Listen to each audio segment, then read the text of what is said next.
देखो question number 5 क्या है। कह रहा है किसी आयत की प्रत्येक भुजा को 20% और 30% बढ़ाया जाए तो बाद इसके बाद बढ़े हुए क्षेत्रफल में कितने प्रतिशत की कमी करनी होगी। तो पहले क्या करोगे,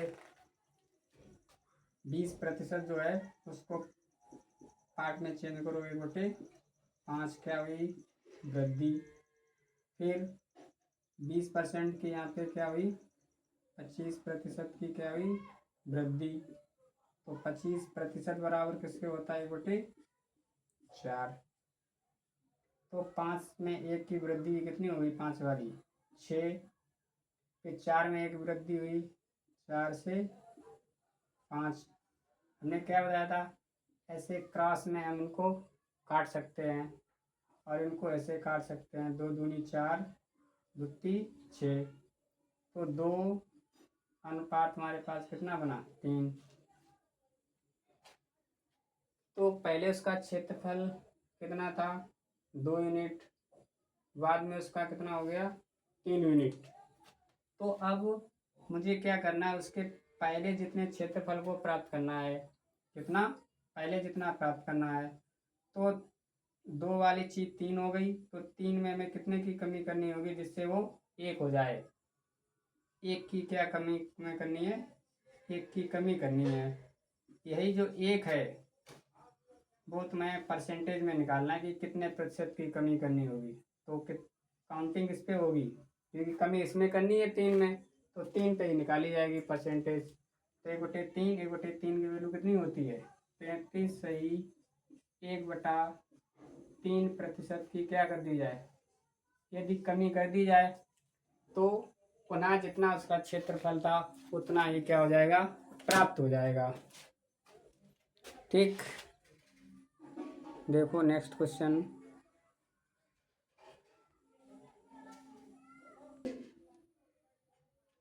देखो क्वेश्चन नंबर 6 तुम्हारे पास क्या है, कह रहा है जब किसी संख्या को 24 बढ़ाया जाता है, यानी कि कोई एक संख्या रही होगी उसमें जब 24 की वृद्धि की जाती है तो वह स्वयं बढ़कर 115% हो जाती है। यानी कि जब 24 की वृद्धि की जाती है, जो संख्या 100% थी वो बढ़कर तुम्हारी कितनी हो गई 115%। तुमने बताया कोई भी नंबर है या कोई भी संख्या है वो अपने आप में कितनी होती है 100%। जब वो 100% रही होगी, अब जो भी रही होगी, जब उसमें 24 बढ़ाया गया तब वो बढ़कर कितनी हुई है 115%। तो देखो हम ऐसे कह सकते हैं कि पहले शुरुआत में कोई संख्या 100 रही होगी, जब उसमें 24 की वृद्धि की गई है तब वो कितनी हो गई 115। तो 100 वाली संख्या प्रतिशत में कितनी बढ़ गई है, ये क्योंकि परसेंटेज की बात है तो परसेंटेज में या प्रतिशत में कितनी बढ़ी है 15% बढ़ी है। और संख्या बढ़ाई कितनी गई है 24।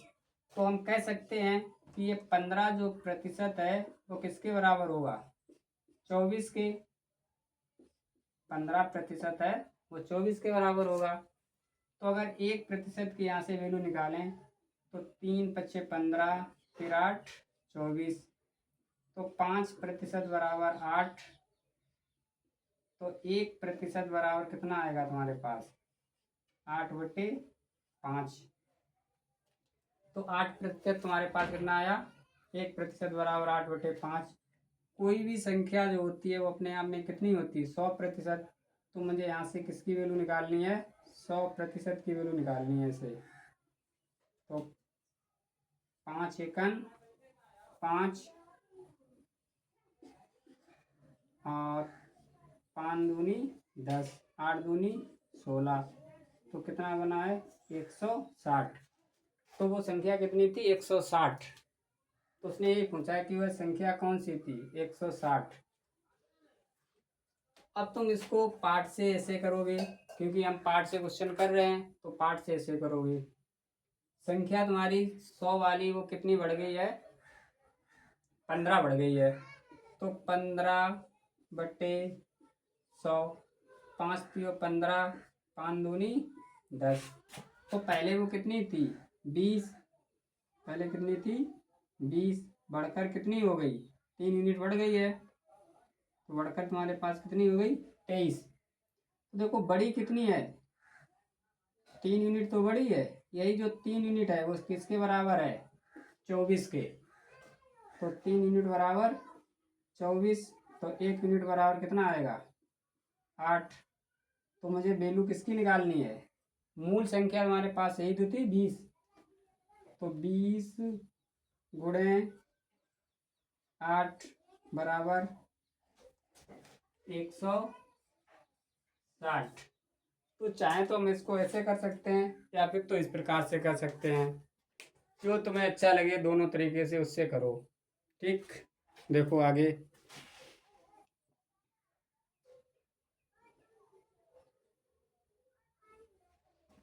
इसका यहाँ पे सलूशन है वो दिखाई नहीं दे रहा है, तो हम इसको ऐसे आगे बढ़ा सकते हैं कि यहाँ पे अंतर तुम्हारा 3 आया, 3 बराबर 24 के, तो 3 एकन 3, फिर 8 24, 1 यूनिट का मान कितना आया 8। मुझे चाहिए 20 यूनिट का, तो 20 गुणे 8 बराबर 160, इस प्रकार से। ठीक, देखो आगे। देखो क्वेश्चन नंबर 7 हमारे पास है, फिर उसी प्रकार का क्वेश्चन जैसा कि हम लोगों ने किया था। कह रहा है जब एक संख्या को 40%, एक संख्या 40% बढ़ा दी जाती है तो वह स्वयं की 125% हो जाती है। यानी कि कोई भी संख्या है वो अपने आप में कितनी होती है 100%। जब 100% होती है तो हमारे पास जो भी संख्या रही होगी मूल संख्या वो अपने आप में कितनी रही होगी 100%। तो वो एक्स्ट्रा यानी बढ़ कितनी गई, जब 40 की वृद्धि की गई है 25।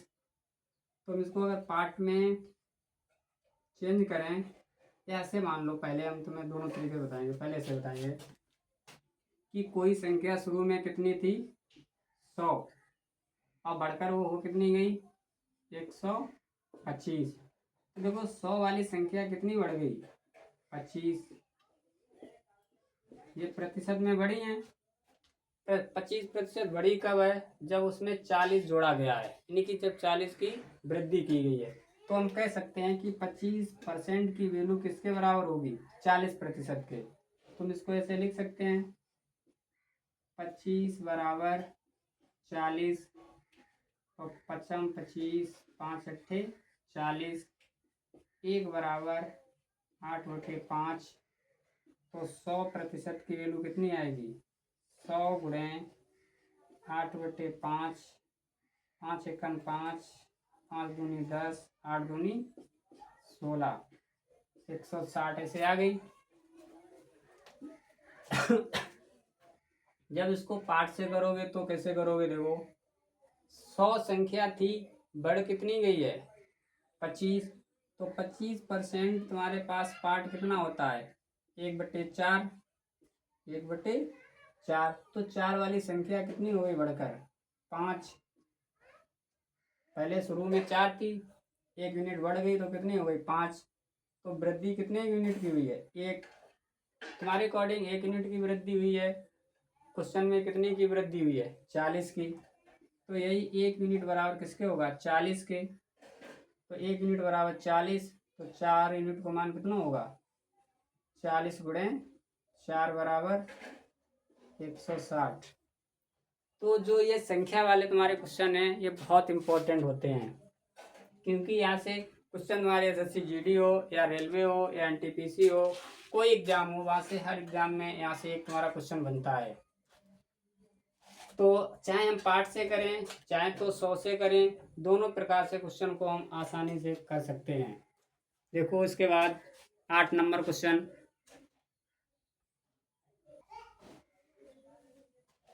देखो क्वेश्चन नंबर तुम्हारे पास जो 8 है वो क्या कह रहा है, कह रहा है एक संख्या के 44% और उसी संख्या के 30% के बीच का अंतर कितना दे रखा है 286 दे रखा है।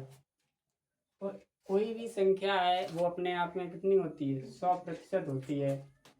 तो हमने यहाँ पे एक संख्या ली, कितनी थी वो अपने आप में 100%। तो कह रहा एक संख्या के 44%, अगर इसका हम 44% निकालेंगे तो 44 ही तो बनेगा, 44। और उसी संख्या के 30%, तो अगर इसका 30% निकालोगे तो कितना बनेगा, 30। तब कह रहा है कि बीच का अंतर 286 है, यानी कि इन दोनों के बीच का जो अंतर है वो तुम्हारे पास कितना है, 286 है। और तुम्हारे अनुसार कितना है, 14 है। तुम्हारे अनुसार यहाँ पे 14 है, क्वेश्चन में कितना दिया गया है, 286। तो यही जो 14 अंतर है ये किसके बराबर होगा, 286 के। तो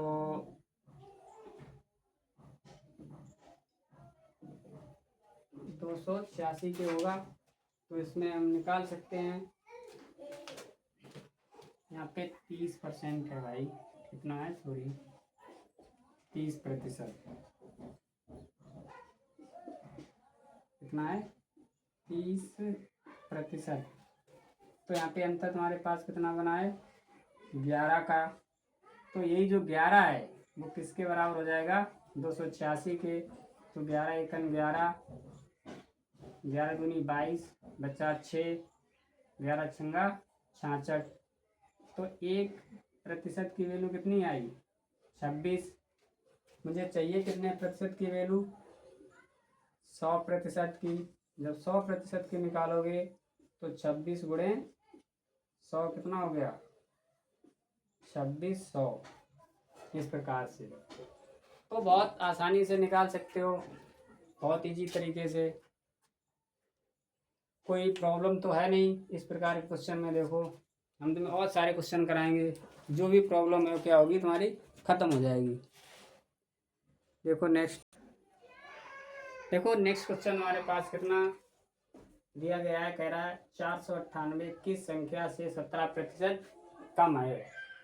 कह रहा है 498 है वो किस संख्या से 17% कम है। तो वो कह रहा है कि जो मूल संख्या थी वो संख्या कितनी है, जब उसमें 17% की कमी की जाती है तो वो कितनी रह जाती है, 498 रह जाती है। तो अगर हम 17% को पार्ट में चेंज करें, 17% को पार्ट में जब चेंज करोगे तो 100 वाली संख्या तुम्हारे पास कितनी हो जाएगी, 83। तो देखो जब 17% की कमी की गई तो 100 वाली संख्या कितनी रहेगी तुम्हारी, 83। तो कितने की कमी आई, 17% की तो कमी आई।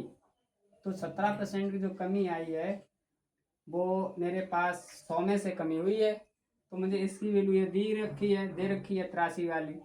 तो यहाँ पे लिख सकते हैं 83 बराबर 498।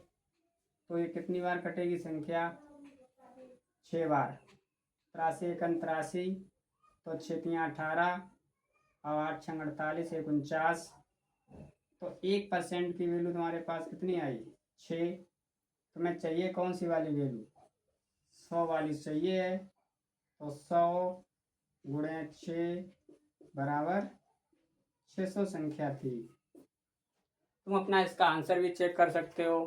कैसे, देखो अगर इस 600 में हम 17% की कमी कर दें तो मुझे 498 संख्या प्राप्त होनी चाहिए।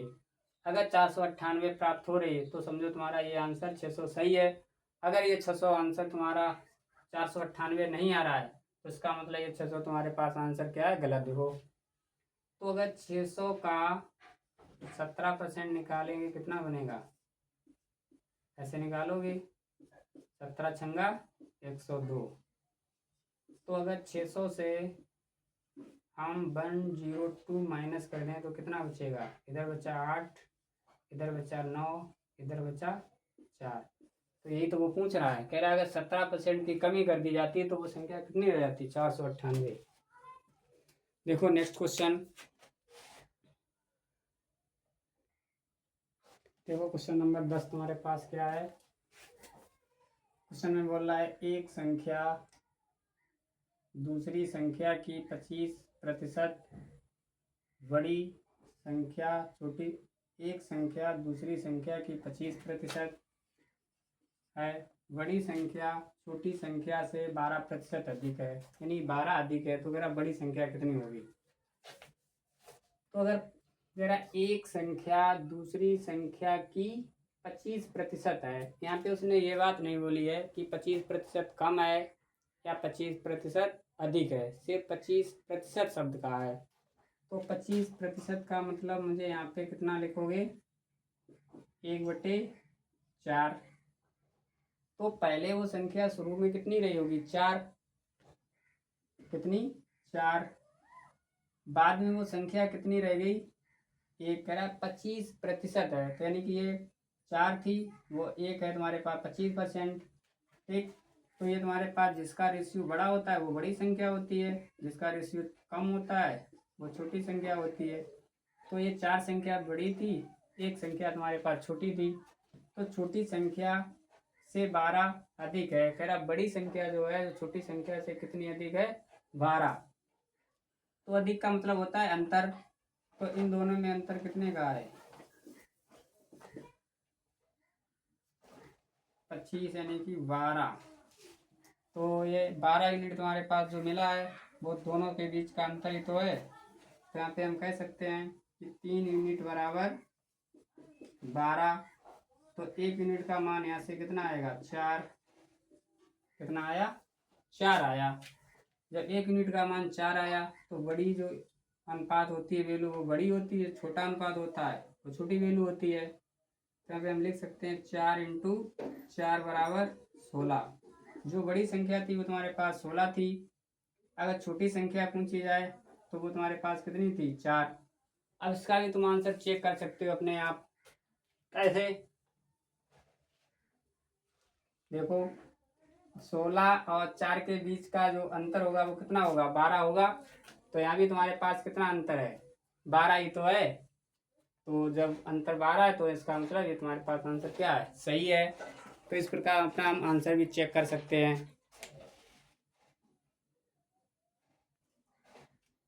देखो 10 नंबर तुम्हारे पास जो क्वेश्चन है उसमें क्या लिखा है, पढ़ो। कह रहा है यदि एक कक्षा में छात्रों की संख्या 20% से बढ़कर 66 हो जाती है, यानी कि जब उस कक्षा में 20% की वृद्धि की जाती है तो उन छात्रों की संख्या बढ़कर कितनी हो जाती है, 66 हो जाती है। तो अगर शुरुआत में कितने छात्र थे उस कक्षा में, तो पहले क्या करोगे, 20% है इसको पार्ट में चेंज करो या सीधे लिखो। 20% का मतलब कितना होता है, 1/5। तो शुरुआत में उसके पास संख्या कितनी थी, 5। 20% की वृद्धि हो गई तो 1 यूनिट बढ़ गई। तो शुरू में उसके पास संख्या 5 थी, बढ़कर वो कितनी हो गई, 6। एक चीज बताओ, ये शुरू वाली संख्या है, ये तुम्हारे पास जब 20% की वृद्धि की गई है उसके बाद वाली संख्या है। तो हम इसको प्रारंभिक संख्या लिख सकते हैं और इसको अंतिम संख्या लिख सकते हैं ऐसे। तो अंतिम ही तो ये तुम्हारे पास 66 दिया गया है, तो ये 6 यूनिट की वैल्यू तुम्हें दी गई कितनी है, 66। तो फिर 1 यूनिट की वैल्यू कितनी आएगी, 1 1 11। मुझे चाहिए कौन सी, प्रारंभिक संख्या। तो प्रारंभिक संख्या ये 5 यूनिट वाली तो है, तो 5 × 11 कितना होता है, 55। तो प्रारंभ में कितनी संख्या थी, 55। इसका भी तुम आंसर चेक कर सकते हो। कैसे, देखो अगर प्रारंभ में संख्या तुम्हारे पास ऐसे 55 थी, उसमें अगर 20% की हम वृद्धि कर दें, 20 पंचे 100, तो 5 एकन 5 5 एकन 5 11 की वृद्धि होगी। तो संख्या इसमें हम 11 जोड़ दें तो 66 हो जाएगी। तो वो वही कह रहा है कि अगर 20% की वृद्धि की जाती है तो वो संख्या बढ़कर कितनी हो जाती है, 66। तो इसका मतलब वो संख्या प्रारंभ में कितनी थी, 55।